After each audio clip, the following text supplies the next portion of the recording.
कहार जाति को दिखाना कि वह कंधे पर पालकी को ढोते थे। तो प्रश्न यहाँ पर यह है कि जब हमने कई 4000 वर्ष पहले चक्के का निर्माण कर दिया था, हाथी घोड़ा वाली पालकी 3500 वर्ष पहले हमने बना दिया था, जय कन्हैया लाल की हाथी घोड़ा पालकी का नारा दिया, तो फिर हम उसी पालकी को कंधे पर 200 वर्ष पहले क्यों उठाएंगे? हमने यह तो नहीं कहा जय कन्हैया लाल की कहरिया लाओ पालकी, और फिर बंगाल में आदमी के कंधे पर रिक्शे किसने डाला? और यदि प्राचीन काल में फॉरवर्ड जाति इतना ही खराब था, तो एक ब्राह्मण जिसने पूरे पृथ्वी को ही क्षत्रिय विहीन कर दिया, उसे हमने भगवान का दर्जा क्यों दिया? उसने तो निर्दोष क्षत्रियों को भी मार दिया, जहां भेदभाव का इतना भयंकर सजा। फिर वर्ण व्यवस्था के नाम पर तोड़ने की साजिश क्यों? धर्म पर देश किसने तोड़ा? आज हजारों ऐसे प्रश्न निकलते हैं। दोस्तों चलते हैं अब एक्सपर्ट की राय जानने। दोस्तों आज हम इतिहास का वह अध्याय खोलेंगे जिसे सुनकर आपको शायद आंखों में नमी आ सकता है, क्योंकि कुछ लोग संवेदनशील भी होते हैं और ज्ञानी भी। और आज का ये वीडियो शुरू करने से पहले मैं ये भी आपको स्पष्ट कर देना चाहता हूँ कि ऐसा वीडियो आपने पहले कभी नहीं देखा होगा, तो इसलिए इस वीडियो को शुरुआत से अंत तक देखिएगा, जो मैं बेहतर से बेहतर कंटेंट आपको प्रोवाइड कर सकूं।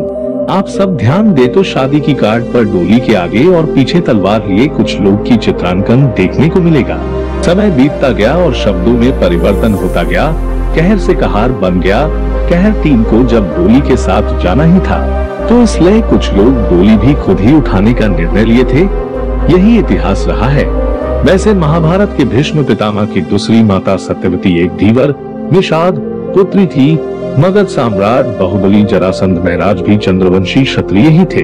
हिंदू कहार जाति का इतिहास बहुत पुराना है, जबकि मुस्लिम सिख कहार बाद में बने। बिहार, झारखंड, अब बंगाल, आसाम में इस समाज को चंद्रवंशी क्षत्रिय समाज कहते हैं, जिन्होंने चंद्रवंशी क्षत्रिय राजा नहुष की डोली उठाई थी। मित्रों अब प्रश्न आता है कि कहार जाति का गोत्र क्या है? कहार स्वयं को कश्यप नाम के एक अति प्राचीन हिंदू ऋषि के गोत्र से उत्पन्न हुआ बतलाते हैं। इस कारण वे अपने नाम के आगे जाति सूचक शब्द कश्यप लगाने में गर्व अनुभव करते हैं। उस समय डाकुओं द्वारा दुल्हन की डोली के साथ जेवरात लूटना एक आम बात थी। लोग भयभीत थे।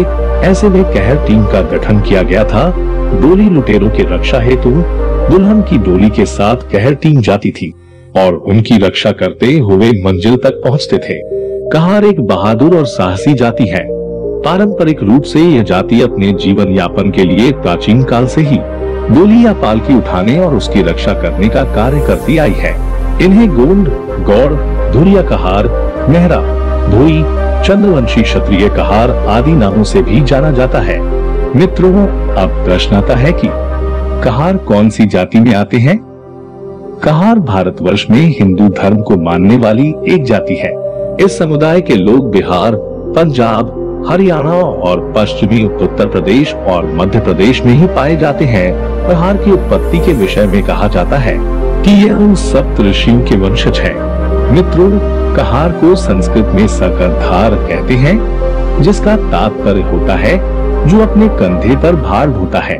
अब आप डोली, पालकी उठाना भी कह सकते हो, जो कि ज्यादातर हमारे पूर्वज राजघराने की बहू बेटी को डोली पे बिठाकर एक स्थान से दूसरे स्थान सुरक्षा के साथ विहर जंगलों व डाकुओं व राजा घराने के दुश्मनों से बचाकर ले जाते थे।